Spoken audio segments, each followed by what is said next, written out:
হাত জোর করে আমরা ভিক্ষা চাচ্ছি আপনারা 1 টাকা 2 টাকা 5 টাকা যে যতটুক পারবেন আমার মেয়ের জন্য সাহায্য সহযোগিতা করবেন। আমরা বাপ মেয়ে আপনাদের কাছে হাত জোর করে রিকোয়েস্ট করতেছি, আমার এই মেয়ের ভিডিওটা আপনারা শেয়ার করে দিবেন। জান্নাতুল মরিয়ম একটি বিরল রোগে আক্রান্ত। এটা আমার মেয়ে, এই যে হেমাজিও টিমার, কণ্ঠনালী পর্যন্ত এখানে টিমারে ভরে গেছে। আমার মেয়ে কিছু খাইতে পারে না, রাত্রে ঘুমাইতে পারে না। মেয়ের কান্না যখন হয় আমরা স্বামী স্ত্রী উঠে বসে যাই, কারণ মেয়ের কষ্ট তো আর সইতে পারতেছি না। তো এই কারণে মেয়েকে নিয়ে সারা রাত সেবা যত্ন করতে হয়।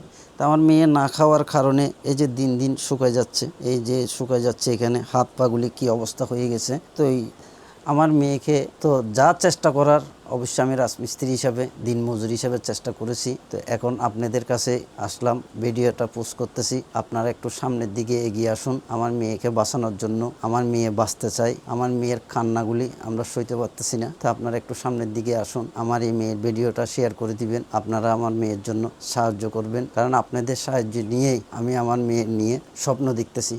কারণ আমার তো আর কিছু করার নাই, যা ছিল তাই আমি খরচ করে ফেলছি এই বাংলাদেশে বিদেশে। আপনারা তো জানেন এই যে পাসপোর্ট নিয়ে বসে থাকছি। আমার মেয়ের চিকিৎসাটা বাংলাদেশে নাই, এই কারণে আমরা বিদেশে যাইতে হবে। কারণ বিদেশে যাইতে গেলে তো অনেক খরচার প্রয়োজন, অনেক পয়সার প্রয়োজন। তো এই কারণে আপনাদের কাছে হাত জোর করে আমরা ভিক্ষা চাচ্ছি আপনারা 1 টাকা 2 টাকা 5 টাকা যে যতটুক পারবেন আমার মেয়ের জন্য সাহায্য সহযোগিতা করবেন। যদি না পারেন আমার এই মেয়ের ভিডিওটা শেয়ার করে দিবেন। আপনাদের সবার প্রতি দোয়া রইল, আপনারা সবাই আমার মেয়ের জন্য দোয়া করবেন। আসসালামু আলাইকুম।